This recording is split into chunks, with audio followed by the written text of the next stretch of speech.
ఫిబ్రవరి 2024 tech ప్రపంచమంతా ఒక్కసారిగా ఉలిక్కిపడింది.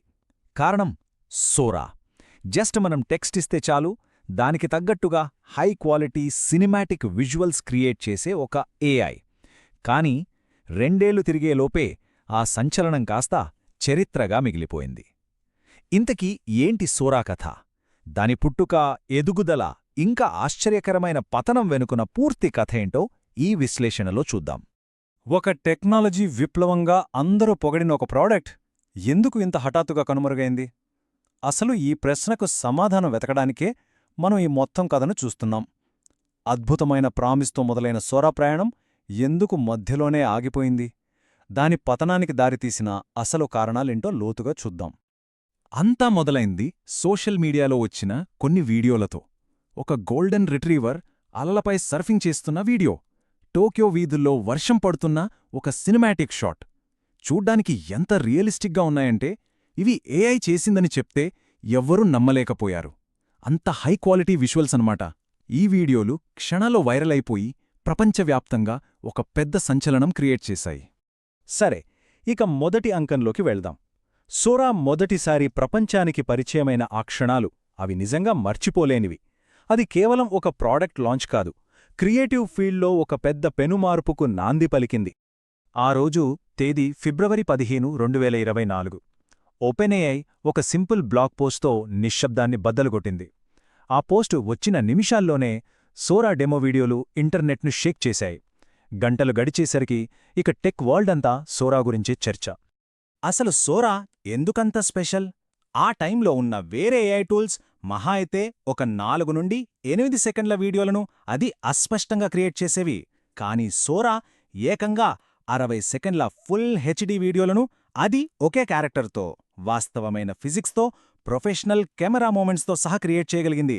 ఇది నిజంగా ఒక గేమ్ చేంజర్.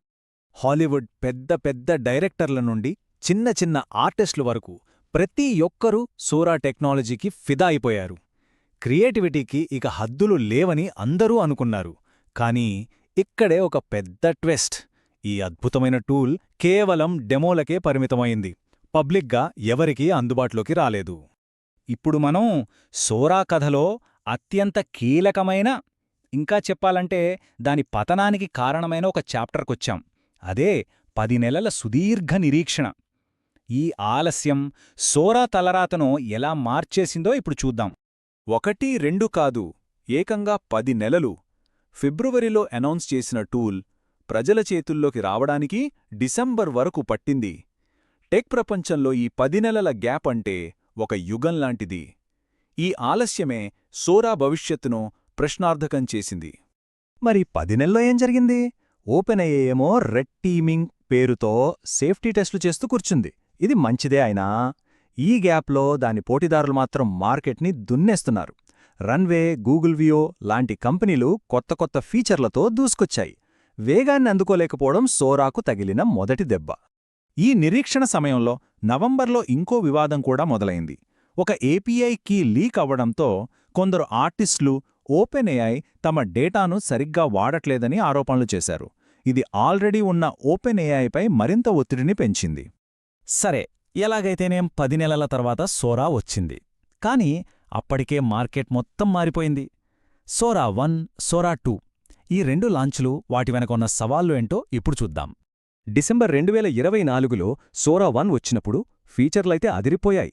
కానీ 10 నెలల క్రితం ఇవి ఎంత విప్లవాత్మకంగా అనిపించాయో ఇప్పుడంత గొప్పగా అనిపించలేదు.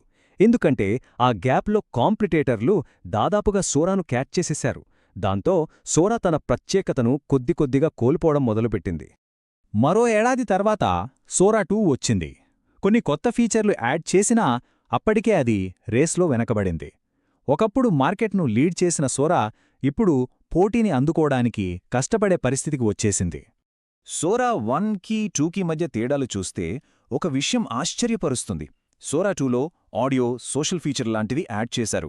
కానీ అందర్నీ ఆశ్చర్యపరిచిన విషయం ఏంటంటే వీడియో లెంత్ 60 సెకండ్ల నుంచి కేవలం 15-25 సెకండ్లకు పడిపోయింది.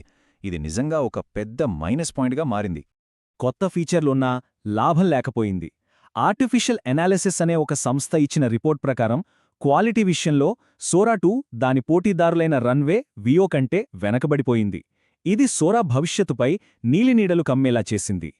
ఇక మనం కథ యొక్క క్లైమాక్స్కి వచ్చేశాం. ఎవరూ ఊహించని అత్యంత నాటకీయమైన మలుపు. సోరా మూసివేత ప్రకటన మార్చి 24, 2026 ఓపెనై వాళ్ల అఫీషియల్ ఎక్స్ అకౌంట్లో ఒక చిన్న మెసేజ్ పోస్ట్ చేసింది. సోరా యాప్ మూసివేయబడుతోంది. అంతే. ఈ ఒక్క వాక్యం టెక్ ప్రపంచాన్ని షాక్కి గురిచేసింది. అసలు సోరా ఎందుకు ఫెయిల్ అయింది? దీని వెనుక 4 ప్రధాన కారణాలున్నాయి. మొదటిది కాంపిటీషన్. రన్వే, వియో లాంటివి చాలా వేగంగా ఇంకా బెటర్గా తయారయ్యాయి. రెండవది విపరీతమైన ఖర్చు. హై క్వాలిటీ వీడియోలు క్రియేట్ చేయడానికయ్యే ఖర్చు భరించలేనంతగా పెరిగిపోయింది. మూడోది లీగల్ ఇష్యూస్. ఇక చివరిగా ఓపెన్ఏఐ వాళ్లు స్పుడ్ అనే కొత్త, ఇంకా పవర్ఫుల్ మోడల్పై పనిచేయడం మొదలుపెట్టారు. సోరా కథ కేవలం ఒక ప్రోడక్ట్ ఫెయిల్యూర్ కాదు. వేగంగా మారుతున్న ఈ ఏఐ ప్రపంచంలో అందరూ నేర్చుకోవలసిన ఒక ముఖ్యమైన పాఠం. ఈ పడిపోయిన నక్షత్రం నుండి మనం గ్రహించాల్సిన పాఠాలేంటో ఇప్పుడు చూద్దాం. సోరా కథ నుండి మనం నేర్చుకోవాల్సినవి 3 కీలక పాఠాలు. 1. మార్కెట్లోకి ఫస్ట్ రావడమే ముఖ్యం కాదు, దాన్ని కంటిన్యూగా ఇంప్రూవ్ చేస్తూ ఉండాలి. 2. ఏఐ ఫీల్డ్లో స్పీడ్ అనేది చాలా ముఖ్యం. ఒక్క క్షణం ఆగినా వెనకబడిపోతారు. 3. కాపీరైట్ లాంటి లీగల్ సమస్యలను ముందుగానే పరిష్కరించుకోవాలి, లేకపోతే అవి మొత్తం ప్రాడక్ట్నే ప్రమాదంలో పడేస్తాయి. సరే, సోరా లేకపోయినా పర్లేదు. ప్రస్తుతం మార్కెట్లో చాలా పవర్ఫుల్ ఆల్టర్నేటివ్స్ ఉన్నాయి. వాటిలో ముఖ్యంగా రన్వే ఎంఎల్, గూగుల్ వియో 3, ఇంకా క్లింగ్ ఏఐ లాంటివి పరిశీలించదగ్గవి. ముగించే ముందు ఒక ప్రశ్న.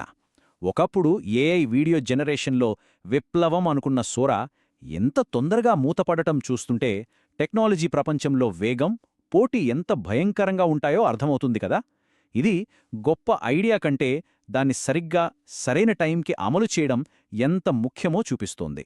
మరో ఆసక్తికరమైన అంశంతో మళ్ళీ కలుద్దాం.